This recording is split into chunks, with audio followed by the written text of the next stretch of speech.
Frères et sœurs, Dieu veut que nous soyons instruits comme des disciples. Très important. Donc, il ne s'agit pas de commencer et d'abandonner. Mais dans le texte grec, mathétéos, c'est quelqu'un qui reçoit l'éducation, qui reçoit l'instruction, qui se laisse discipliner. Ce n'est pas venir recevoir l'enseignement un jour et puis on disparaît. Non. Mais il est assidu. Tout scribe instruit. Tout scribe qui a été discipliné. Vous voyez ici, Jésus fait un jeu de mots. Scribe, ce n'est pas n'importe qui. Scribe, c'est celui qui écrit, qui étudie, qui note. En plus de cela, il va être instruit comme un disciple, comme un étudiant. Un disciple, c'est celui qui suit le maître. Et notre maître, c'est le Seigneur Jésus-Christ. Alléluia. Dieu veut que nous puissions être disciplinés, entraînés, instruits, enseignés, équipés comme des disciples. Troisième mot, il dit instruit de ce qui regarde le royaume des cieux. Alors, comprendre le royaume des cieux, c'est savoir comment fonctionne le royaume sur cette terre par rapport au royaume des cieux. Tout ce qui est sur la terre est l'image de ce qui se passe au ciel. Alors, sur cette terre, le royaume, comment il fonctionne? D'abord, parler de royaume revient à parler d'un roi. Donc, au début, le mot roi signifiait le souverain, la grande autorité qui agissait sur un territoire donné. Donc, un leader suprême qui dirigeait un État, on l'appelait le roi. Avec le temps, le mot roi a signifié en même temps royaume. En d'autres termes, là, le territoire sur lequel se trouve le roi détermine son royaume. Ça veut dire quoi? Nous, en tant que des fils du royaume, quand on est dans un village, le royaume de Dieu est dans ce village. Quand on rentre dans une maison, le royaume de Dieu rentre dans cette maison. Quand on rentre dans une église, le royaume de Dieu rentre dans cette église. Quand on rentre dans un département, le royaume de Dieu rentre dans ce département. Est-ce que vous comprenez? Donc, le royaume de Dieu, ce n'est pas un endroit géographique, mais c'est là où le règne de Dieu se manifeste. C'est la juridiction. C'est le territoire gouverné par un roi, physiquement. Mais sur le plan spirituel, le royaume de Dieu n'est pas limité par un territoire terrestre. Il englobe le ciel, la terre, tout ce qui est sous la terre. Tout cela fait partie de la juridiction de Dieu. Donc, le royaume, sur cette terre, comment il fonctionne? Quand un roi existe, il prépare la relève du royaume entre les mains de qui? Son fils. Est-ce que vous comprenez? Son fils. Mais il y avait deux possibilités. Il y a deux possibilités. La première possibilité, le roi meurt. Et la deuxième possibilité, le roi ne meurt pas. Quand le roi n'est pas encore mort et qu'il veut que son fils règne, qu'est-ce qu'il fait? Il envoie son fils, il va le former dans les sciences politiques. Il va le former dans les sciences militaires. Il va le former dans les sciences sociales. Il va le former dans les sciences économiques. Il va le former dans tous les domaines. Et quand il a fini de former son fils, qu'est-ce qu'il fait? Il organise une grande fête. Suivez-moi très bien. Et c'est pendant cette fête qu'il va introniser son fils. Il va dire, voici mon fils, le futur roi. Mais je ne suis pas encore mort. Et comme je ne suis pas encore mort, lui et moi, on ne peut pas gouverner, on ne peut pas diriger le même royaume. Alors, il va annexer un autre territoire et il va mettre son fils là-bas comme son digne représentant, en attendant qu'il meure. Est-ce que vous me suivez? Mais nous, dans notre cas, Dieu ne meurt pas. Alors, nous, quand est-ce que nous, on va aussi gouverner? Alors, qu'est-ce que Dieu a fait? Posez-moi la question, homme de Dieu, qu'est-ce que Dieu a fait? Dieu va annexer un territoire qui va créer, qu'on appelle la terre. Est-ce que vous me suivez? Dieu va créer la terre. Et c'est sur cette terre qu'il va mettre qui? Il va mettre l'homme, Adam et Ève. Mais Satan qui a perdu, lui, sa place au ciel, il va poursuivre l'homme sur cette terre pour amener l'homme à pécher contre Dieu. Frères et sœurs, Dieu est le Dieu d'amour, mais Dieu est le Dieu de la justice. Quand tu violes la justice de Dieu, Dieu te punit. Il peut te pardonner, hein? Mais le pardon et la punition, ça fait deux choses différentes et complémentaires. Malheureusement, Satan a été privé pour toujours. Parce que lui, il est un esprit. Parmi les esprits, il n'y a pas de deuxième chance. Mais nous, comme nous sommes des êtres humains, Dieu va donner une deuxième chance. Donc, en créant la terre, c'était pour que l'homme puisse régner sur cette terre. Il est le représentant de Dieu. Et chaque soir, Dieu descendait. Et Adam lui faisait le compte rendu. Vous voyez, c'est très important. Quand quelqu'un te responsabilise, c'est un loup fardeau. Dieu a mis Adam dans le jardin, mais Adam devait rendre compte à Dieu chaque soir. Et Dieu venait. Et c'est ainsi que la jalousie de Satan va être aiguisée et il va venir, il va séduire la femme aussi va séduire son mari et vous connaissez la suite. Mais l'homme, comme nous on n'est pas esprit ange comme les anges, Dieu donne une deuxième chance. Est-ce que vous comprenez? Dieu donne une deuxième chance. Cette deuxième chance, cette fois-ci, c'est le Fils de Dieu lui-même qui vient sur cette terre. Et pendant 30 ans, il va être formé. Écoutez-moi très bien. La formation au rabais, formation de 3 mois, et puis on devient pasteur, on devient prophète de la nation, on devient docteur là. Je ne crois pas à cette formation. Je ne crois pas à ça. Plus la responsabilité est grande, plus la formation prend du temps. Dieu va former son fils, Jésus, pendant 30 ans. Parce que Jésus, il était esprit. Il est Dieu, il est esprit. Il n'est pas homme. Mais quand quand le fils vient sur cette terre, il devient homme. Il n'a jamais été homme. Il ne connaît pas comment l'homme fonctionne. Mais dès l'instant qu'il devient sur cette terre, il devient homme, il va apprendre. Et la Bible dit que Jésus-Christ a appris l'obéissance par quoi? Par les choses qu'il a souffert. Est-ce que vous me suivez? On ne rentre pas dans le royaume facilement. Hein? On ne bénéficie pas des principes du royaume, des trésors du royaume facilement. Il y a une formation, il y a une endurance, il y a des épreuves.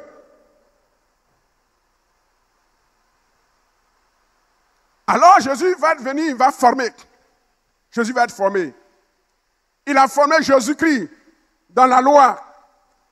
Comme tout jeune enfant juif, à partir de 12 ans, 13 ans, il rentrait dans la vie active. Il a appris.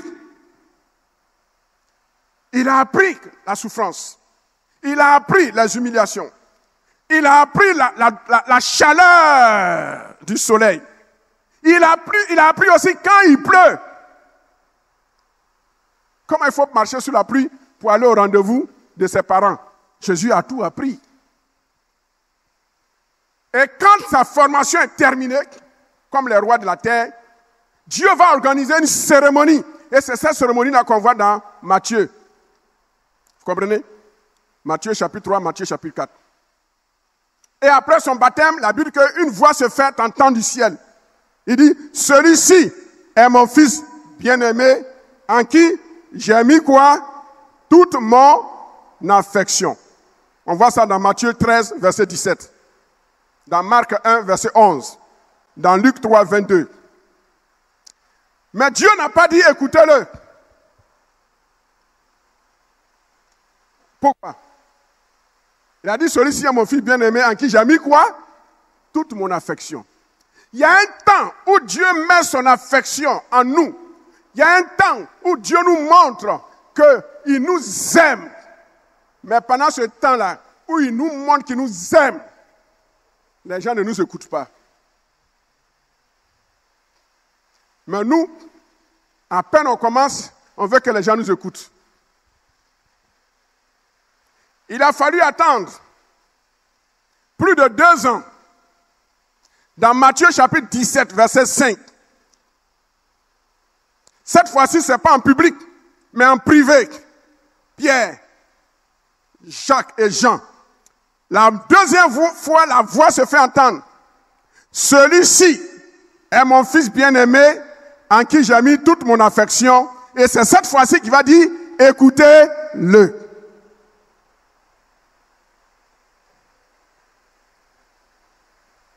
Frères et sœurs, le royaume a ses lois. Et pour ceux qui veulent rentrer dans le ministère, servir le Seigneur, il y a un temps. Dieu te parle. Mais quand tu parles, les gens n'écoutent pas. Parce que ce n'est pas encore le temps. J'ai appris cette leçon, ça m'a fait mal, mais j'ai appris. Quand j'étais encore jeune pasteur stagiaire, au cours d'une rencontre pastorale, les pasteurs, les aînés ont discuté pendant 1h30, 2 heures de temps. Et puis j'étais à côté d'un pasteur, un doyen. Et puis la solution qu'il cherchait là, parce qu'en notre temps là, quand tu n'es pas pasteur ordonné, tu ne parles pas. Tu parles, tu t'es fait disqualifier. La formation était très dure. Hein? Ce n'est pas comme aujourd'hui, je donne la parole à tout le monde, et librement et sincèrement, parce que la meilleure formation, c'est de laisser les jeunes parler. Et on découvre l'état de leur cœur et on peut les corriger. Étouffer les gens, ce n'est pas une bonne formation. À notre temps, on était étouffés. Et ils ont discuté pendant 1h30, 2 heures de temps. Et puis j'ai dit au pasteur, mais ça là, ce que vous êtes dit, voilà ça. Écoutez. Et le doyen se lève. Et il dit, ce que je lui ai dit en cachette là, il a dit ça en public. Mais il ne m'a pas donné de crédit. Il n'a pas dit, voilà ce que mon petit vient de me souffler comme solution. Il a parlé comme si la chose venait de lui-même. Et puis ils ont commencé à l'acclamer. Et puis je suis resté. Il dit, là où je suis parti là, c'est comme ça. Mais je n'ai pas pris ça mal. Mais j'ai tiré une leçon. Il y a un temps où tu peux avoir de bonnes idées, mais on ne te donne pas le micro. Et même si tu parles, les gens ne vont pas croire, ils ne vont même pas accepter. Et il y a un temps où Dieu te donne le micro. Quand tu tousses seulement, les gens sont guéris. Les gens sont édifiés. C'est dans Matthieu 17 dit, écoutez-le. Les règles du royaume sont très, très, très importantes. En tant que fils et fille du Père, comme Dieu l'a fait pour Jésus à son baptême, celui-ci est mon fils bien-aimé en qui j'ai mis toute mon affection, écoutez-le. C'est lui que j'ai choisi pour régner sur le monde. Ce n'est pas quelqu'un d'autre.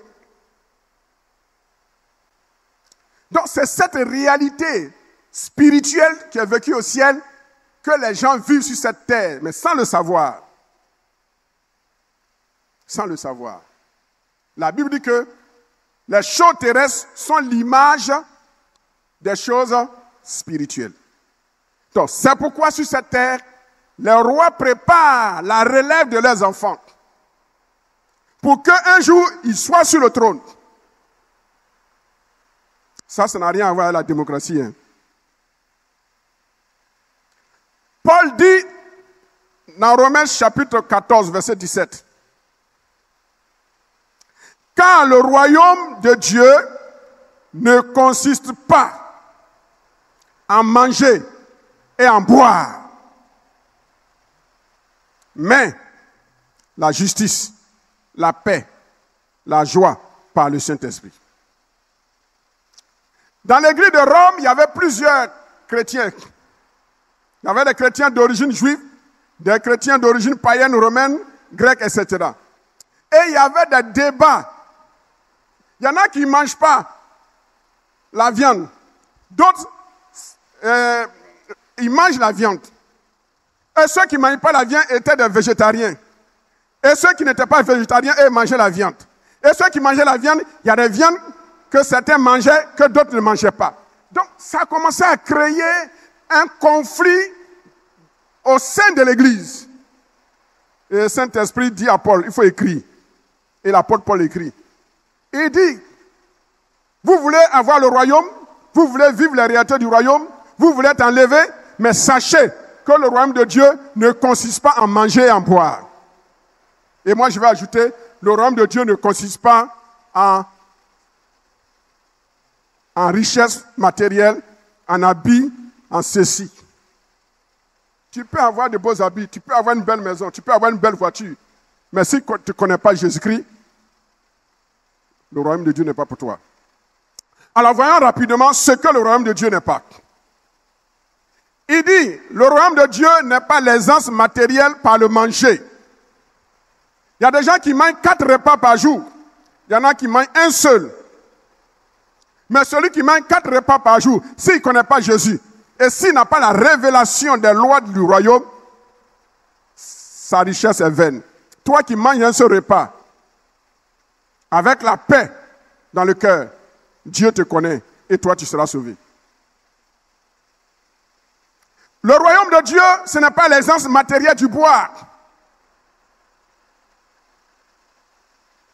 Le royaume de Dieu, ce n'est pas le matériel, l'aisance matérielle par l'élégance vestimentaire. Le style du savoir-vivre, c'est important le savoir-vivre, mais ce n'est pas le savoir-vivre qui sauve. Tu peux avoir une mentalité agricole, mais si tu as la crainte de Dieu et si tu manges dans la pureté, alors tu es enfant du royaume. L'aisance matérielle par les richesses de la terre, à travers les réalisations, c'est pas ça le royaume. Courir après les richesses. Et aujourd'hui, l'Église est en train de perdre de vue la priorité des priorités. Vous voyez, le matin, quand on se réveille, tout le monde court après l'argent. Même quand il pleut, le matin, on s'arrange pour aller au travail. Pourquoi? Si tu ne vas pas au travail, on va te couper. Mais quand il s'agit de venir à l'église, Dieu c'est notre papa, il nous comprend. Mais le patron au travail, lui, il ne nous comprend pas. Hein? C'est ça, c'est par ces gestes, ces comportements qu'on montre qu'on est le fils et fille du royaume. Paul dit l'aisance, le royaume de Dieu, ce n'est pas l'aisance professionnelle et la position sociale. Ça n'a rien à voir avec le royaume de Dieu. C'est important, mais ce n'est pas ça qui fait le royaume. Tu peux avoir ces choses et puis aller en enfer si tu n'as pas Jésus-Christ en toi. Le royaume de Dieu, ce n'est pas l'exemple socio-économique, les richesses financières, les comptes bancaires étoffés. Ce n'est pas ça qui fait le royaume. La prospérité matérielle au prix de notre âme, ça peut perdre. C'est pourquoi Paul dit dans 1 Timothée chapitre 6, 1 Timothée chapitre 6, le verset 8. Il dit, si donc nous avons la nourriture et le vêtement, cela nous suffira. L'apôtre Paul n'est pas en train de dire, faut pas, on va chercher l'argent. Il n'est pas en train de dire de ne pas aspirer à progresser financièrement, à prospérer. C'est pas ce qu'il est en train de dire. Il a dit, courir après ces choses, si c'est pour perdre ton âme, ça ne sert à rien. Jésus même l'a dit, à quoi servirait-il à un homme de gagner le monde entier, hein, s'il perdait son âme? En cherchant l'argent, fais en sorte de ne pas perdre ton âme. Jeune homme, en cherchant l'argent, fais en sorte de ne pas perdre ton âme. en cédant au droit de cuissage de la patronne qui veut t'embaucher. C'est tout. Le chrétien peut devenir milliardaire. Là, après, nous sommes en train de prier pour nos premiers milliardaires qui sont en route. Dieu n'est pas contre ça. Mais si la recherche, la poursuite de ces choses t'amène à perdre ton âme, Paul dit, il faut te contenter. Qu'est-ce que le royaume de Dieu? Le royaume de Dieu, premièrement, c'est savoir faire de Dieu la priorité de nos priorités. Savoir faire de Dieu la priorité de nos priorités. Savoir faire du programme de l'Église la priorité de nos priorités. Savoir faire de notre relation avec Dieu la priorité des priorités. C'est ça le royaume de Dieu. Matthieu chapitre 6, verset 33. Jésus dit, cherchez premièrement le royaume et la justice de Dieu. Et toutes ces choses vous seront données par-dessus. Matthieu n'emploie pas le mot royaume de Dieu, il emploie le royaume des cieux. Mais ici, comme il a mis royaume et la justice, alors il a oublié d'ajouter la justice de Dieu. Cherchez premièrement. Donc c'est la priorité. Quelles sont nos priorités, frères et sœurs, sur cette terre? À tout moment, on peut mourir. Mais avant de mourir, quelle aurait été ta priorité? Le royaume de Dieu. Nous devons faire de Dieu notre priorité. Nous devons faire du temps que nous consacrons à Dieu notre priorité. Dieu est le Dieu qui pourvoit à nos besoins. Il sait que nous avons besoin de la santé pour le servir. Dieu sait qu'on a besoin d'argent pour manger, pour nous nourrir et pour payer nos impôts, pour payer nos loyers. Dieu le sait. Ce n'est pas à nous de lui apprendre. Mais il dit, priorité. On appelle cela en théologie un principe théocentrique ou bien un principe christocentrique. Notre vie doit être centrée sur Dieu et Christ et le Saint-Esprit. Faisons de son œuvre la priorité de nos priorités et nous verrons la main de Dieu agir. Alléluia. Deuxième élément.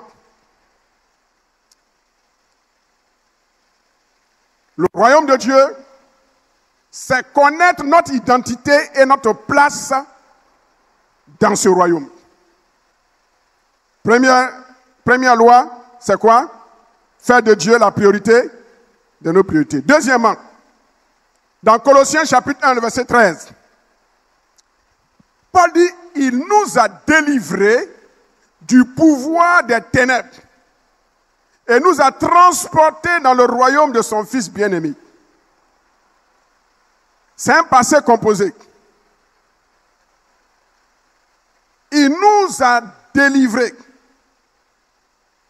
Donc, connaître le royaume, c'est connaître ta position en Christ.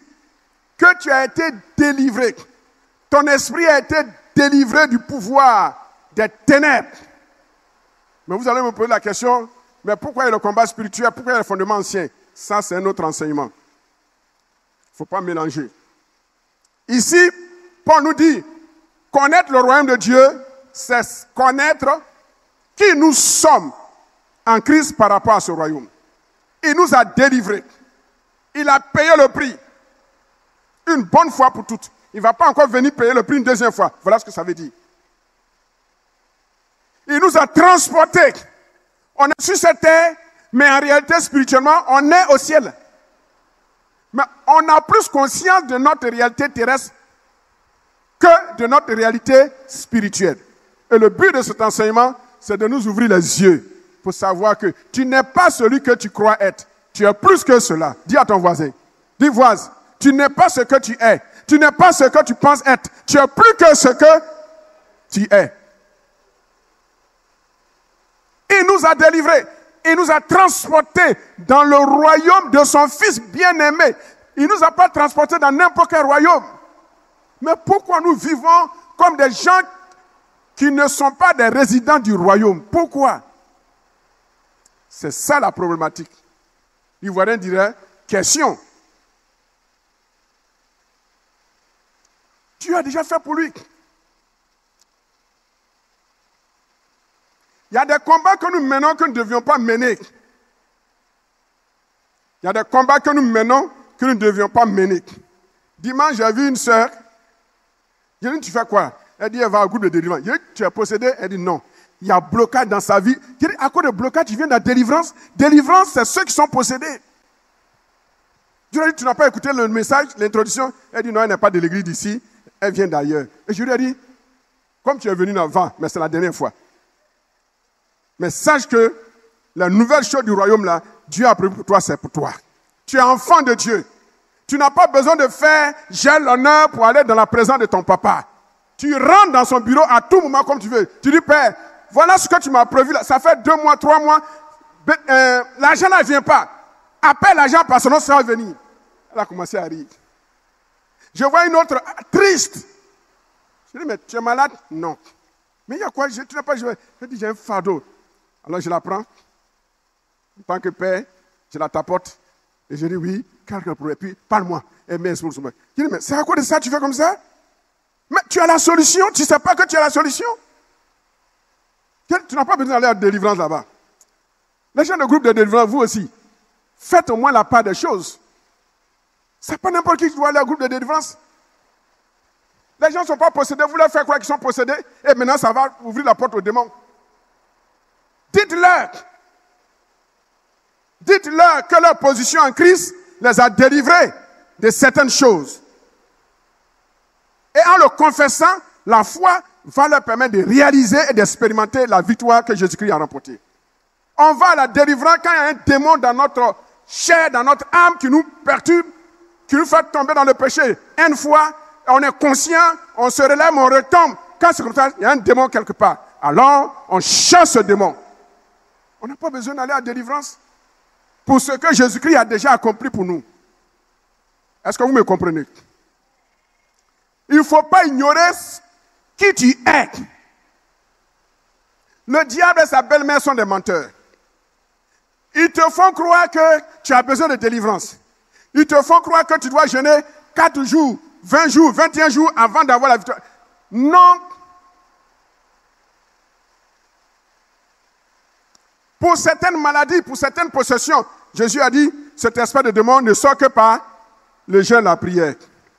Mais en dehors de ça, Jésus ne nous a pas donné une condition de jeûner avant d'avoir notre bénédiction.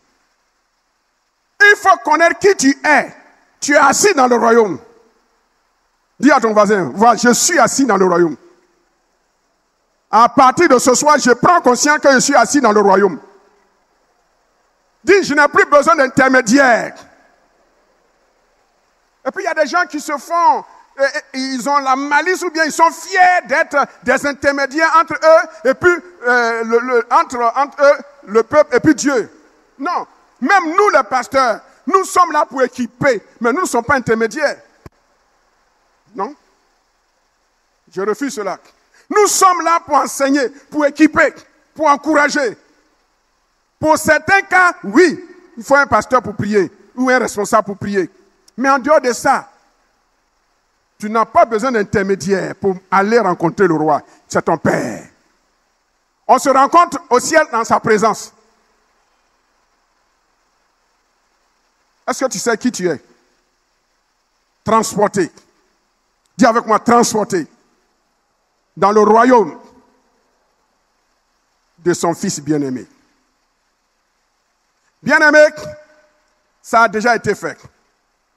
Troisième principe, connaître le royaume, c'est à connaître et pratiquer le principe du contentement. Mais vous allez dire, mes pasteurs, hommes de Dieu, vous vous contredisez, vous venez de dire qu'on a tout en Jésus, et puis maintenant, vous venez de dire, il faut le contentement. Mais n'oubliez pas, la règle du dimanche. Le royaume, il a inauguré, mais il n'a pas encore rentré dans sa phase définitive plénière. Donc, entre l'entretemps maintenant et demain, nous sommes dans l'entretemps. Donc, dans l'entretemps, ce que tu n'as pas, il faut appliquer le principe du royaume qu'on appelle le contentement. 1 Timothée 6, 8. Si donc nous avons la nourriture et le vêtement, cela nous suffira. Tu n'as pas besoin, à cause d'habits, à cause de nourriture, d'aller vendre ton âme. Tu n'as pas besoin de te tracasser. Et aujourd'hui, la convoitise naît même dans l'église. Mais la veste que ton frère porte, est-ce que vous avez même rang social? Est-ce que tu sais comment il a fait pour avoir cette veste? Tu sais combien d'années il a passé dans la galère avant d'avoir cette veste? Toi, tu viens à peine de commencer, tu veux commencer par la veste. Là où il est en train de terminer, c'est là que toi tu veux commencer. Est-ce que ça c'est normal? Contentement. Contentement. Contentement. Nous ne devons pas nous comparer les uns aux autres. Parce que chacun a son commencement, son milieu et sa fin. Beaucoup veulent commencer là où les autres ont terminé. Non. Il y a un chemin, le contentement. Le mot contentement dans le grec est composé de deux mots. Auto et puis la racine qui veut dire suffire. Donc, il y a deux mots qui composent le mot contentement en grec. C'est autarkeia. Autarkeia est composé de auto, c'est-à-dire soi-même, et puis keia, qui vient du verbe arko, arkeo, qui signifie se suffire, se préserver. Donc, le contentement, c'est quoi? C'est cette capacité que nous avons de pouvoir accepter la condition dans laquelle nous sommes en attendant. Le contentement ne suffit pas, il faut rester là éternellement. Non. Mais le contentement, c'est accepter la situation que tu traverses pour l'instant. C'est une situation qui est temporaire. C'est une situation qui est provisoire. C'est une situation qui est transitoire. Je déclare sur ta vie, toi qui es en train de m'écouter avec foi, que Dieu bientôt va changer ta situation. Mais il faut d'abord le contentement. C'est très très important. Archéo, c'est ça.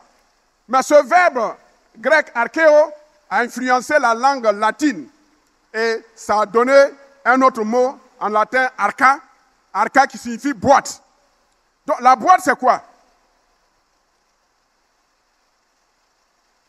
La boîte, si je prends ça comme une boîte, c'est quelque chose qui est fermé. Donc une boîte, c'est un objet qui préserve son contenu. Est-ce que vous voyez? Voilà. Donc le contentement veut dire, je me préserve de toute influence extérieure qui va venir pour me pousser à la convoitise, qui va venir pour me pousser, n'est-ce pas, à la jalousie, à la haine, à la cupidité. Je me préserve comme une boîte. Mais dans l'idée de contentement, il y a l'idée aussi de l'autodéfense. Je me défends moi-même contre ce qui n'est pas de Dieu et qui veut entrer à moi. C'est ça le contentement. Quand je ne mérite pas un poste, je ne le convoite pas. Je sais qu'un temps viendra où je vais avoir ce poste. Le contentement. Les autres se marient autour de moi. J'attends que mon jour arrive. Tu ne dis pas comme les autres se marient. Et puis moi, je ne me marie pas. Je vais aller le chercher dans le monde. Et puis je le convertis. Et puis je viens avec lui à l'église. Le contentement. Archéo. De soi-même. Quatrième principe du royaume. Le royaume de Dieu, c'est savoir se contenter de ce qu'on a pour le moment, dans le présent, dans l'espoir de voir Dieu agir. C'est très très important. Sixièmement ou cinquièmement, le royaume de Dieu, c'est savoir résister au diable et il fuira loin de nous. Dans Jean chapitre 4, verset 7. Il dit, soumettez-vous donc à Dieu. Faites de Dieu votre priorité. Obéissez à Dieu. Mettez-vous sous la couverture de Dieu. Et aussi longtemps que vous serez sous la couverture de Dieu, quand le diable va venir, qu'est-ce que vous allez faire? Vous allez résister. Jésus n'a jamais dit de chasser le diable. Aucun verset n'a dit de chasser le diable. Mais on chasse les démons. Le diable ne le chasse pas. Beaucoup ont échoué parce qu'ils ne connaissent pas les principes du royaume Ils pensent qu'ils vont aller combattre le diable, Satan. On ne chasse pas le Satan. Si Dieu ne l'a pas chassé de cette terre, il sait pourquoi. Il l'a laissé pour un temps. Le diable, c'est un mystificateur. Le diable et sa belle-mère sont des mystificateurs. Ce sont des trompeurs. Ce sont des intimidateurs. Donc quand il vient t'intimider, et si tu te laisses influencer, il va t'avoir. Il peut même venir dans ta maison, dans ta chambre la nuit. Et puis, tu dis, Satan, tu as osé venir ici. Et puis, tu montres, tu as vu Jésus, il va fuir. Il y a un homme de Dieu. Oh, j'admire cet homme. Je crois que c'est Spurgeon. Il dormait. Et puis, un jour, voici, le diable rentre dans sa chambre. Il a fait bruit pour le réveiller, pour l'intimider. Il fait bruit. Si c'était nous, depuis longtemps, on a fui. On a sauté de la chambre pour aller. Papa, papa, papa. Crier, appeler le pasteur. Vous savez ce que cet homme a fait? Il dormait. Et quand le diable est venu dans sa chambre pour l'influencer, qu'est-ce qu'il a fait? Il a ouvert les yeux, il a regardé, il a vu que c'était le diable. Vous savez ce qu'il a fait? Il a tiré son drap là, son couvre-lit là. Il s'est bien coupé et puis il a commencé à dormir pour ronfler. Quelle foutaise! Satan est parti. Parce que lui, quand on s'intéresse à lui, ça lui donne la force. Mais cet homme de Dieu l'a méprisé. Il a ignoré. Frères et sœurs, quand on est dans le royaume, on ignore le diable. On ignore ses œuvres. Parce que le Seigneur nous a donné autorité sur lui. Est-ce que je parle à quelqu'un? Résister. Il ne faut pas dire que c'était plus fort que moi. Non. Quand on est dans le royaume, on apprend à être ferme dans la foi. On s'appuie sur la parole de Dieu. 6e principe. Le royaume de Dieu, c'est le principe du détachement des désirs matériels et charnels. Ici, l'apôtre Paul dans Romains 14, verset 17 dit que le royaume de Dieu, ce n'est pas le manger, le boire. Mais c'est quoi? Premièrement, il dit, le royaume de Dieu, c'est la justice. Vouloir vivre le royaume de Dieu, ou bien montrer son identité de prince et de princesse du royaume de Dieu, c'est développer une vie de justice. Tous ceux qui vivent dans l'injustice, ils n'ont pas leur place dans le royaume de Dieu. Mais qu'est-ce que la justice? La justice, c'est vivre selon la volonté de Dieu en pratiquant l'équité, la droiture, l'égalité et l'intégrité dans nos relations et dans nos interactions. Michée chapitre 6, verset 8 dit, « On t'a fait connaître, ô homme, ce qui est bien. Et ce que l'Éternel demande de toi, c'est que tu pratiques la justice et que tu aimes la miséricorde et que tu marches humblement devant ton Dieu. » C'est ça la justice. Aujourd'hui, il n'y a plus de justice au sein de l'Église. Deux frères font des affaires et il y a un qui va doubler son frère.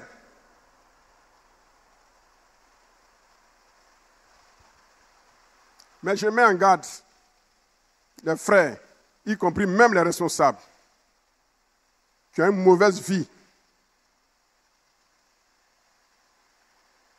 qui ont une vie d'arnaqueur, de marmailleur. Ce n'est pas la justice. Quelqu'un travaille pour toi et tu refuses de le payer.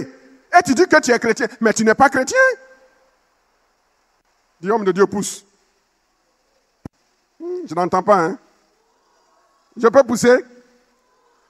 Il travaille pour toi, tu refuses de le payer.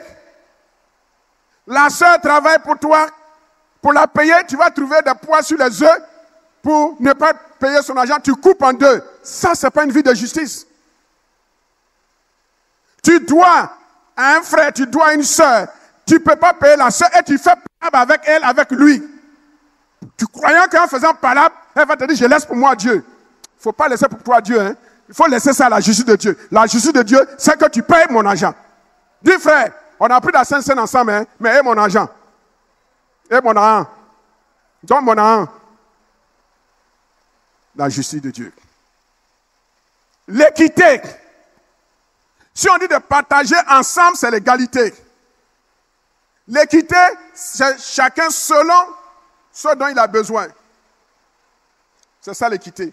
L'équité n'est pas l'égalité et l'égalité n'est pas équité. Égalité, c'est 50-50. L'équité, moi j'ai envoyé dans le projet qu'on a fait, moi seul j'ai donné 2,5 millions. Toi tu as envoyé 1 million. Lui il a envoyé 1,5 million. L'autre a envoyé 500 000. Bénéfice là, comme on va partager, ça c'est l'équité. Celui qui a donné beaucoup, il gagne beaucoup. Celui qui a donné peu, il a eu peu de risques, il gagne peu. Ça c'est l'équité. L'égalité, tu envoies 2 millions, j'envoie 2 millions. On partage le bénéfice équitablement. Il n'y a pas à faire dire que je suis pasteur. Si tu étais pasteur, tu devais donner plus que ta brebis. Égalité. Et quand on est enfant du royaume, voilà ce qu'on doit vivre. Payer à l'ouvrier ce qu'il mérite. Et moi, c'est là l'un de mes défauts. Je ne sais pas marchander. Parce que je me mets à la place de l'ouvrier. Je me dis que s'il était à sa place, j'aurais souhaité qu'on me donne tout mon argent. Donc, je ne sais pas marchander. Un article de 5 000 francs, tu vas me vendre ça à 10 000 francs, je vais prendre. Je me dis que c'est avec ça que tu gagnes. Mais en réalité aussi, les marchands aussi, c'est des marmailleurs. Une marchandise de 5 000 francs, il va te vendre ça à 15 000 francs, 20 000 francs. Ça aussi, ce n'est pas bon. Les commerçants, les commerçantes, vous qui faites business, soyez réalistes. La justice, c'est ça. Ô hommes, ô femmes, ce qui est bien et ce que l'Éternel demande de toi, c'est que tu pratiques la justice. Le royaume de Dieu, c'est la miséricorde. Quand tu vois un frère, une sœur qui souffre et que tu as les moyens de l'aider, il faut l'aider. Les Juifs, eux, ils passaient à côté des pauvres et disent, ce que j'allais prendre pour t'aider là, c'est ma dîme, c'est mon offrande d'action de grâce. Et à cause de l'offrande d'action de grâce, dîme, il ne peut pas aider. Mais tu n'es pas dans le royaume. Quand on est dans le royaume, on doit avoir des cœurs de miséricorde. Miséricorde, ça vient d'un mot misère et corde. La miséricorde, c'est le sentiment d'amitié, de corde qu'on lance à quelqu'un qui est dans la misère et puis on le fait sortir de la misère. C'est ça, les enfants du royaume. Malheureusement, aujourd'hui, autant les enfants du royaume n'ont pas de miséricorde, autant plusieurs chrétiens envers qui on a manifesté la miséricorde, ils nous récompensent en monnaie de singe. Je me rappelle, un frère, pour ne pas qu'il aille en prison, je lui ai donné 10 millions. Pour ne pas qu'il aille en prison, il a payé sa dette. Pour me récompenser, il a quitté l'église. Il y a un qui me doit, argent personnel, 4 millions. Aujourd'hui, je suis devenu son ennemi. C'est sur moi il prêche, c'est sur moi il fait. Mais est-ce des raisons suffisantes pour ne pas qu'on manifeste toujours la miséricorde? Non. Si nous n'avons pas, nous ne vivons pas ces qualités, ces caractéristiques que je suis en train de décrire, nous devons nous remettre en cause. L'ingratitude des êtres humains fait que l'être humain aussi ne peut plus manifester de la miséricorde. Dis merci. Ce petit mot merci, c'est difficile dans la bouche de beaucoup de personnes. Dieu, on ne peut pas lui dire merci. Que le Seigneur nous aide. Le royaume de Dieu, neuvièmement, c'est la promotion de la paix. Nous sommes appelés à vivre en paix. Ça commence d'abord dans le foyer. Ensuite, les membres de la famille. Et ça vient à l'église. Dans les différents départements. Nous devons être des hommes de paix. Quand un frère et une sœur traversent des moments difficiles, les membres de son comité doivent l'aider. On ne doit pas l'enfoncer. Et souvent, On se marche les uns sur les autres. La paix. Même tu as raison, mais on te donne tort. Tu acceptes. Tout en sachant que devant Dieu, tu as raison. Mais tu acceptes pas. Pourquoi? Tu ne veux pas que le scandale vienne par toi. C'est ça, le royaume, les enfants du royaume. Le royaume de Dieu, l'apôtre Paul dit, c'est la joie dans le Saint-Esprit. La joie. Là où il y a le royaume de Dieu, il y a la joie. On se réjouit du bien des autres, de ma soeur et de mon frère. On contribue à tout ce qui peut réjouir le cœur de mon frère et de ma soeur. Cette joie ne dépend pas des circonstances. Tu es béni, tu as eu mari, tu as eu argent, tu as eu promotion. Ce n'est pas ça. C'est une joie physique. Mais la joie du Saint-Esprit, c'est ce débordement de paix qui s'extériorise par un sentiment de joie. C'est de cette joie dont il est question. Même dans le moment difficile, on a cette joie. Même quand on perd quelqu'un, on a cette joie au-dedans de nous. C'est de cette joie dont il est question. Elle est spirituelle. Elle n'est pas matérielle. 11e clé. Le royaume de Dieu consiste en une transformation spirituelle du cœur. Un cœur qui est effacé. Un cœur qui est modeste. Un cœur qui est plein d'humilité comme les petits enfants. Dans Luc 18, verset 16, Jésus a dit, et dans Marc 10, verset 14, « Laissez venir à moi les petits enfants, et ne les empêchez pas, car le royaume de Dieu est pour ceux qui leur ressemblent. » Le royaume de Dieu, c'est ça. Quand on dit le règne de Dieu, la puissance et la gloire, avant d'arriver à la gloire, voilà les caractéristiques qu'il faut manifester dans le règne. Si notre cœur n'est pas transformé, si on est rempli de nous-mêmes, on n'a pas de plan dans le royaume. Et malheureusement, aujourd'hui, dans l'église, c'est la course au m'as-tu vu. Chacun veut faire son prodada, qu'on le voit. Ça n'a rien à voir avec le royaume. Quand on est membre du royaume, c'est l'humilité qui nous caractérise. Tu es patron, on ne sait pas que c'est toi le patron.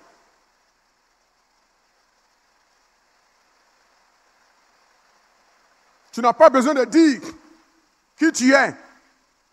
Laisse les autres le dire. Voilà l'humilité, le fruit de l'esprit. La sanctification. Aujourd'hui, chacun vit comme bon lui semble. Il s'est dit, Padre ne me voit pas. Il vit comme bon lui semble. Mais il est conscient que le jour que le Padre, Dieu va révéler au Padre, d'une manière ou d'une autre, qu'il va savoir, il va te mettre sous discipline. Donc, avant la discipline, là, il jouit en même temps du péché au maximum. Mais quand la discipline arrive, là, il n'y a pas de sentiment. C'est vrai, Dieu t'a pardonné, mais tu payes pour le nom de Dieu que tu as sali. Est-ce que vous comprenez? Le royaume de Dieu. 12e, il a dit, le royaume de Dieu, l'apôtre Paul dit dans 1 Corinthiens 4, verset 20, le royaume de Dieu ne consiste pas en parole, c'est-à-dire en logos, mais en puissance. C'est-à-dire le royaume de Dieu, ce n'est pas les discours. Ce n'est pas les discours. Mais c'est une question de puissance. Et c'est par cette puissance que Jésus chassait les démons. Il guérissait les malades. Il purifiait les lépreux. Les pharisiens n'avaient pas le pouvoir de purifier les lépreux, mais ils parlaient beaucoup. Ils tchatchaient beaucoup. Jésus parlait peu, mais la puissance travaillait beaucoup. Et c'est ce que je demande au Seigneur. Que El Kabod soit une église où la puissance de Dieu se manifeste dans tous les domaines. Il y a un prix à payer. C'est vrai que Jésus nous a tout donné, mais il y a un prix à payer. C'est le prix de la consécration. C'est le prix de passer beaucoup de temps dans la présence du Seigneur, dans la prière, et de laisser Dieu nous remplir. Et vous allez voir, il n'y aura plus de place. Même s'il fait très très très chaud, l'église sera remplie. On va faire 2 cultes, 3 cultes. Même s'il pleut, sous la pluie, les gens vont venir à l'église. Mais si les gens ne voient pas puissant, ils ne voient pas manifestation de la puissance de Dieu. Ils sont là et puis ils regardent sur petit écran Ecabod TV. Tout ce que nous on vit, c'est là. Et ici, voit ça là-bas. Mais quand bientôt la puissance de Dieu va se manifester, ils vont courir pour venir prendre les premiers sièges. Est-ce que je parle à quelqu'un? 13e, le royaume de Dieu ne consiste pas en paroles et en des prédications qui reposent sur des discours persuasifs de la sagesse, mais plutôt sur une démonstration d'esprit et de puissance. 1 Corinthiens 2, verset 4. La première référence est 1 Corinthiens 4, verset 20. La deuxième référence est 1 Corinthiens 2, verset 4. Et ce verset est traduit dans différentes versions de la manière suivante. La version Louis II de 1910. Il dit, et ma parole et ma prédication ne reposaient pas sur des discours persuasifs de la sagesse, mais sur une démonstration d'esprit et de puissance. La Bible de Jérusalem dit ceci. Ma prédication n'avait rien de ces discours philosophiques. J'aime cette version. Dont la sagesse humaine use et abuse, mais c'est une démonstration d'esprit et de puissance. Ça, c'est fort. La version d'Abi dit, ma parole et ma prédication ne furent pas en paroles persuasives de sagesse humaine. Le ministère pastoral n'est pas un ministère de paroles où on parle. Non. On doit parler peu et démontrer beaucoup. Et Dieu a donné différents ministères qui se complètent. Il y en a qui parlent, qui enseignent. Il y en a qui ne savent pas enseigner. Mais quand ils montent sur la chair, les pacos sortent. Les paroles de connaissance, les paroles etc. De guérison, les dons de guérison se manifestent. Nous sommes complémentaires. La sagesse humaine, elle égare. La sagesse humaine, elle égare. La sagesse sans le Saint-Esprit égare. Frères et sœurs, aujourd'hui, beaucoup de nos collègues prêchent ce qu'on appelle l'évangile de motivation. Avec la sagesse humaine, les moyens de communication pour séduire. On fait croire qu'il y a du solide, mais en réalité, dans le fond, c'est vide. Mais, m'as-tu vu le falbala, les artifices? Et quand il y a eu une petite crise, quand il y a eu la crise de Béhanzin, mais il y a des églises ici qui ont été vidées. Il y a des églises qui ont été vidées. Comment on explique ça? Et moi qui étais au banc, l'un des accusés, au banc des accusés, pourquoi mon église ne s'est pas vidée? C'est une grâce. L'église a besoin d'être enseignée. Il y a des églises qui ont été vidées pendant 2 semaines, 3 semaines. Les chrétiens ne venaient pas. Est-ce que ça là, c'est chrétien? Frères et sœurs, le Seigneur veut que nous puissions vivre les réalités du royaume. Le royaume de Dieu consiste à proclamer la puissance de guérison pour libérer les captifs des maladies physiques, des maladies mentales et des maladies spirituelles. Luc chapitre 9, verset 2. Il les envoya prêcher le royaume de Dieu et guérir les malades. Luc 10, verset 9. Guérissez les malades qui s'y trouveront et dites-leur, le royaume de Dieu s'est approché de vous. Quand la puissance de guérison se manifeste dans une église et dans un milieu, c'est un signe que le royaume de Dieu est en train de visiter cet endroit. C'est vrai, il y en a qui font des miracles mensongers, qui font des prophéties, des divinations. Mais eux, au moins, ils font quelque chose. Nous qui sommes dans la vérité, on fait quoi? Toi, tu as la vérité. On ne voit pas ta vérité faire quelque chose. Lui, il est dans l'erreur, mais dans l'erreur, il fait quelque chose. Priez pour nous, pour que nous puissions manifester la puissance de guérison. Là où il y a la puissance de guérison, il n'y a pas de contestation, il n'y a pas de discours. Là où il y a la puissance de guérison, quelle que soit l'heure du culte, les gens viennent. Et ils restent, parce que chacun attend le tour, son tour, quand le Saint-Esprit va le visiter. Je voudrais que nous, les pasteurs, qu'on cesse d'attaquer les chrétiens, les responsables. Ce n'est pas notre rôle. Nous, là, c'est nous, on doit se mettre en cause. Si les gens ne viennent pas au culte, ce n'est pas à eux que je dois m'en prendre, c'est à moi que je dois m'en prendre. et à vous qui êtes autour de moi. C'est qu'on ne fait pas notre travail. Si on faisait notre travail, quelque chose allait attirer les chrétiens. Donc, ce n'est pas la peine de les attaquer. Nous, réveillons-nous et le peuple va se réveiller. Manifestons le feu et les gens vont venir au contact du feu. Quand vous allumez une lampe tempête que vous mettez là quelque part, est-ce que c'est vous qui dites aux insectes de venir? Les insectes viennent parce qu'il y a la lumière. Quand vous éteignez votre lampe, les insectes, chacun se cherche. Donc je préfère que nous puissions nous-mêmes mettre en cause. Je ne suis pas en train de justifier. Mais un homme équilibré, objectif, c'est quelqu'un qui sait se mettre en cause d'abord avant d'accuser les autres. La puissance. Proclamer la puissance. Chasser les démons. Dans Matthieu 12, verset 28. Mais si c'est par l'Esprit de Dieu que je chasse les démons, c'est que le royaume de Dieu est donc venu vers vous. Les pasteurs doivent chasser les démons. Il n'y a pas quelqu'un qui est spécialisé à chasser les démons. Tout pasteur doit chasser les démons. Le royaume, c'est ça. Le royaume, c'est ça. Un jour, je vais prendre toute mon équipe pastorale là. On va aller faire délivrance. Ce jour-là, on ne va pas prêcher, on va aller faire délivrance. Il y a longtemps, on ne chasse plus les démons. On va voir qui a encore le feu. Le peuple de Dieu, vous ne m'encouragez même pas. Oh, encouragez-moi. Les pasteurs vont aller chasser les démons un peu. On va transpirer un peu. Vous savez, on dit un muscle qui ne travaille pas, il fait quoi? Il s'atrophie. Quand tu ne chasses pas de démons, là, tu perds la sensibilité de chasser les démons.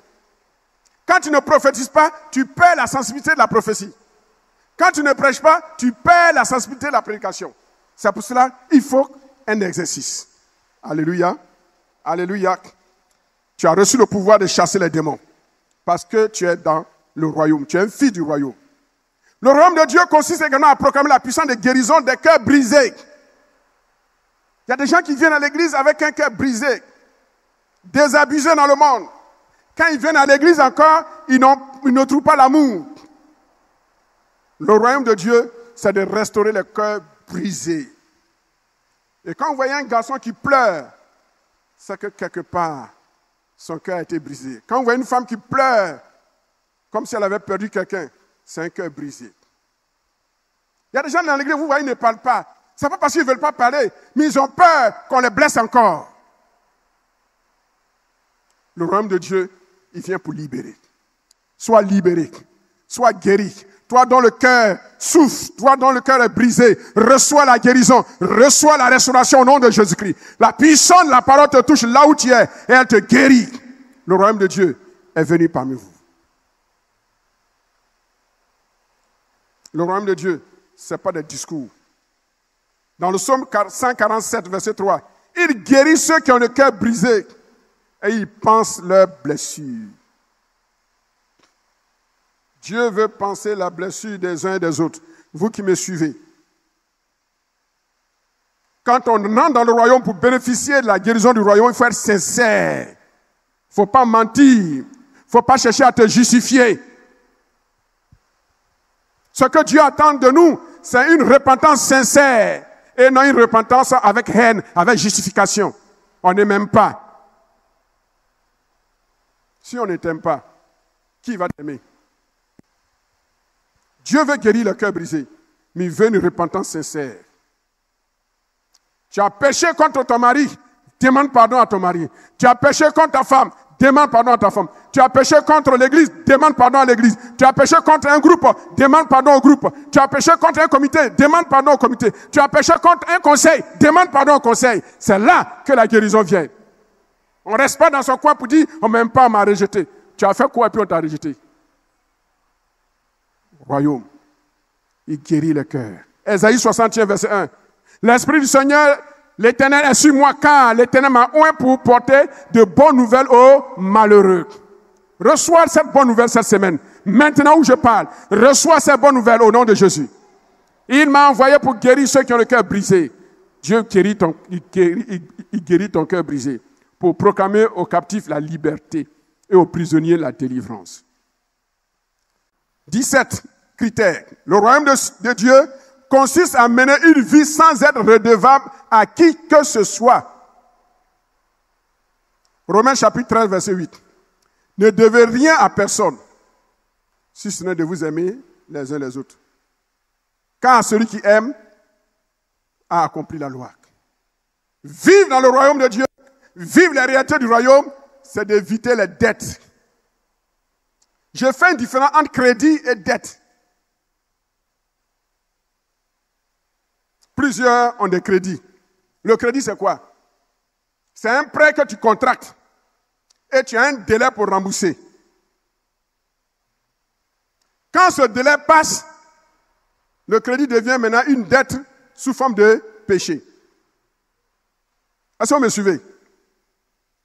Quand le délai n'est pas arrivé, que tu rembourses un peu, ce n'est pas un péché. Mais dès l'instant que le délai de remboursement passe et tu n'honores pas, le crédit devient une dette et cette dette devient un péché. Après cet enseignement, vous qui avez des dettes, faites tout pour les honorer. Et la Bible dit dans Proverbes chapitre 6, si tu as cautionné autrui et que tu vois que tu ne peux pas honorer, alors qu'est-ce que fais? Va vite vers lui et demande pardon. Mais aujourd'hui, ce n'est pas ça les chrétiens vivent. Le délai passe et il fait comme il a oublié. Et comme chaque année, Padre dit, tous ceux qui ont dette, il absout, il prie pour que la date arrive. Cette année-là, je ne vais pas dire d'absoudre. Quand le frère passe ici, la sœur qui doit passe par là. Le jour que les deux doivent chanter ensemble, elle fait tout pour ne pas être à la répétition. Parce qu'elle ne veut pas voir celle à qui elle doit. Ça, ce n'est pas une vie du royaume. Le règne, c'est un règne de droiture, de justice. Tu as prévu rembourser, tu n'as pas pu, tu as eu un problème, tu vas vers ton frère, tu dis frère, j'avais prévu te rembourser dans un mois. Mais entre-temps, voilà le problème que j'ai vu. Pardon, donne-moi encore un deuxième mois. Ça, voilà comment un membre du royaume se comporte. Ce n'est pas une bonne chose que d'avoir des dettes et à cause des dettes, vous sémez la zizanie dans votre communion fraternelle. Je le dis haut et fort. Il y a une chrétienne, une personne que je ne connais pas, qui n'est pas de l'église. La semaine passée qui est venue, qui a pris rendez-vous avec moi, je pensais que c'était pour que je prie pour elle. Elle me dit, pasteur, il y a 2 de tes gens qui me doivent. J'ai dit, quoi? J'ai eu honte. Si c'était avant, j'allais payer leur crédit, j'allais payer leur dette. Mais je ne fais plus ça. Parce que ça n'entend. La Bible dit que quand on ne prend pas la chicotte, l'enfant se croit tout permis. Si c'était avant, j'allais payer à cause de mon nom et à cause du nom de El Carbone. Mais maintenant, je ne fais plus ça. Je les ai appelés, je dis, je vous donne ultimatum. Remboursez l'argent de cette femme. Sinon, et ce qui me faisait honte, c'est qu'il y avait un responsable dedans. Le royaume. Si ce dernier était venu me voir, Padre, voilà, j'ai un problème. Qu'est-ce que je peux faire? J'allais payer. C'est-à-dire, tout problème que vous avez et que vous venez me voir avant pour vous confesser, il n'y a pas de problème. Mais si tu n'as pas confessé, que ton péché sort et que j'apprends, tu assumes. Si tu étais venu me voir, je les aurais aidés. Mais ils n'ont pas fait ça. Et c'est dehors qui vient. C'est le témoignage de l'Église. Ils vont dire, mais qu'est-ce que Bangouré enseigne à son Église? Cet enseignement, c'est pour nous interpeller. Qui que vous soyez, si vous vivez mal, vous n'êtes pas dans le royaume. Et on va vous enlever du groupe de ceux qui sont censés être des scribes, des responsables. Je disais au conseil, ou bien au conseil pastoral, j'ai choisi, avec mes collègues, ceux qu'on pensait être dignes d'être nommés. Maintenant, je dis, Seigneur, voilà ce que moi j'ai fait. Toi, maintenant, il faut faire pour toi, il faut faire ton tri. Et Dieu a commencé à faire son tri. Mais sachez que quand Dieu vous enlève là, je ne vais plus vous remettre. Hein. Un bon entendeur, un bon entendeur, un bon entendeur. Que le Seigneur nous aide et que nous puissions vivre cette vie du royaume et que tout ce qui est dette, nous puissions nous en débarrasser. La seule dette, le Seigneur dit, c'est de nous aimer les uns les autres. Le royaume de Dieu, je finis, c'est pratiquer l'inclusion et l'acceptation de tous. L'inclusion veut dire quoi? Tout le monde qui a cru en Jésus a sa place dans le royaume. Et l'Église, qui est l'antichambre du royaume, ne doit pas faire de ségrégation raciale, de discrimination raciale, de discrimination ethnique, de discrimination régionaliste, de discrimination, que sais-je encore. Paul dit, il n'y a ni juif, ni grec, ni femme, ni homme, ni esclave, ni libre, bien que chacun connaisse sa position d'esclave et de libre, mais dans l'Église, on fait comme si on était un, au même pied d'égalité. Le racisme n'a pas sa place dans le royaume. Vous pouvez lire à la maison Galates chapitre 3, verset 28. Le racisme n'est pas un signe du royaume. Le racisme, c'est la haine et le rejet, le mépris des autres races qu'on juge inférieures. Le tribalisme n'est pas un signe du royaume. C'est la haine, le rejet, le mépris des peuples des autres régions, des autres tribus, jugées comme inférieures. Le régionalisme n'est pas un signe du royaume de Dieu. C'est la haine, le rejet et le mépris des peuples des autres régions, jugées inférieures. Dans l'Église, il y en a qui marchent avec le groupe de leur région, de leur race, de leur pays, de leur ethnie. Ça n'a pas sa place dans l'Église. Le royaume. Dis à ton voisin, qui tu as méprisé jusqu'à présent dans l'Église? Il faut qu'il ait le courage de te dire, qui tu as méprisé jusqu'à présent dans l'Église? Avec qui tu ne parles pas? Il y en a qui ne parlent pas avec des gens parce qu'ils ont indexé les gens de ce groupe-là. Oh, ça c'est des faux. Qui t'a dit qu'ils sont des faux? Et chez toi, toi qui penses que tu as la région, l'ethnie, la tribu, la région la meilleure là, tu ne sais pas que c'est chez toi on trouve les plus grands cupides, les plus grands adultères, les voleurs, les sorciers. Quelqu'un a dit, quand tu indexes quelqu'un comme ça là, ça veut dire quoi? Un doigt qui l'indexe. Le pouce dit Dieu te voit. Et puis il y a trois qui sont en train de te condamner. Fais comme ça, fais comme ça. Fais comme ça. Avant de juger quelqu'un, il faut faire comme ça. Que le Seigneur nous aide. L'esprit misogyne n'est pas un signe du royaume. L'esprit misogyne, c'est la haine, le mépris que des gens ont pour la femme. Quand on dit femme, c'est comme c'est un sacrilège, c'est un péché. La femme ne doit pas prêcher. Ça, c'est un esprit misogyne. La femme ne peut pas diriger. Ça, c'est un esprit misogyne. La femme n'a pas le droit de monter sur l'estrade. C'est les garçons seulement. C'est les garçons seulement qui doivent prêcher.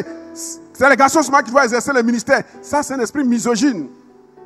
Et c'est un signe d'ignorance notoire, encyclopédique. Parce que le ministère dont l'apôtre Paul parle dans Éphésiens chapitre 4, il n'est pas lié au sexe.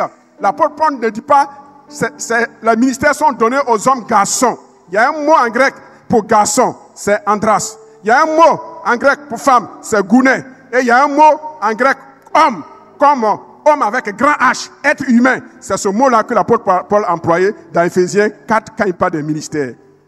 Alors ceux qui ont un mépris pour les femmes, pour le ministère des femmes, on appelle ça un esprit misogyne. C'est un démon. Mais à l'inverse, l'esprit, le féminisme aussi n'est pas un signe du royaume. Le féminisme, c'est quoi?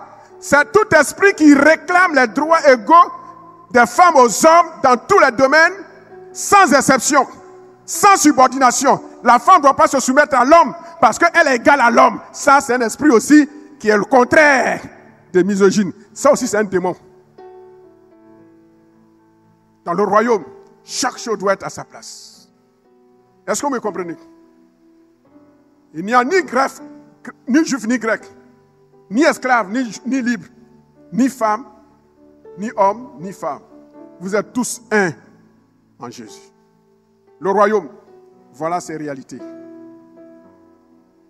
En conclusion, point 20, 19. Le royaume de Dieu, c'est aussi expérimenter les prémices du royaume des cieux sur la terre dans la vie présente. J'ai dit que c'est le contentement. Il ne faut pas chercher à avoir beaucoup en dehors du temps. Mais aussi, le royaume de Dieu, c'est expérimenter les prémices de ce qui va se passer au ciel sur cette terre. C'est pourquoi n'accepte pas d'être pauvre éternellement. C'est pourquoi, quand tu ne travailles pas, prie pour que Dieu te donne du travail. C'est pourquoi, quand tu es encore célibataire, prie pour que tu te fiances, que tu te maries. C'est ton plein droit. C'est pourquoi, quand tu n'as pas encore de compte, fais tout pour avoir un compte. Dieu saura renflouer ton compte. Les prémices. Les prémices. La guérison fait partie des prémices. Au ciel, il n'y a pas de maladie. Les prémices du royaume, c'est ça. C'est la paix. C'est la prospérité. Tu ne vas pas mendier ton pain. C'est ça la prospérité. C'est ça les prémices du royaume. 2 Corinthiens, chapitre 8, verset 9. Car vous connaissez la grâce de notre Seigneur Jésus-Christ pour vous, qui pour vous s'est fait pauvre, des riches qu'il était, afin que par sa pauvreté vous fussiez enrichis. Le royaume de Dieu nous enrichit, à commencer par la terre, avant d'aller au ciel. Enfin, le royaume de Dieu, c'est l'espérance. Si nous mettons notre confiance dans les choses de la terre, l'apôtre Paul nous dit, nous sommes les hommes les plus malheureux de la terre. Le royaume de Dieu, c'est se contenter des prémices sur cette terre, mais avoir nos regards fixés vers le ciel. Le royaume de Dieu, il est eschatologique, il est à venir. Il a été inauguré, mais il n'est pas encore accompli totalement. Il sera accompli où? Au ciel, quand Jésus viendra nous prendre. Alors, vivre le royaume de Dieu, c'est demeurer dans l'attente de l'entretemps. C'est demeurer dans l'entretemps, dans l'attente de l'avènement glorieux de Jésus. Puis il viendra nous prendre. Il va essuyer les larmes de nos yeux. Toutes les blessures que nous avons connues, tout cela sera effacé.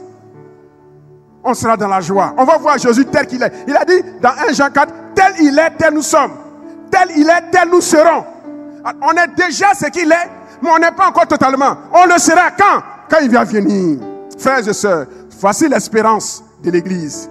Le règne, la puissance et la gloire. Sur cette terre, on va expérimenter les prémices du règne. On va expérimenter les prémices de la puissance. On va expérimenter les prémices de la gloire. Mais la vraie puissance, le vrai règne et la vraie gloire, c'est au ciel. Que le Seigneur bénisse sa parole. Que Dieu nous fasse du bien. Que Dieu nous aide à aller toujours de l'avant. Seigneur, merci pour cet enseignement sur ces caractéristiques du règne, du royaume. Tu nous as dit, c'est connaître d'abord notre identité. Et tu nous as dit, c'est la richesse, la paix, la joie. Seigneur, merci. La justice. Je te prie pour moi-même. Je te prie pour le peuple sur lequel tu m'as établi. Je te prie pour mes collègues, les membres du conseil. Donne-nous d'être des instruments, des scribes. Donne-nous d'être des scribes qui ont été disciplinés, qui ont été formés comme des disciples.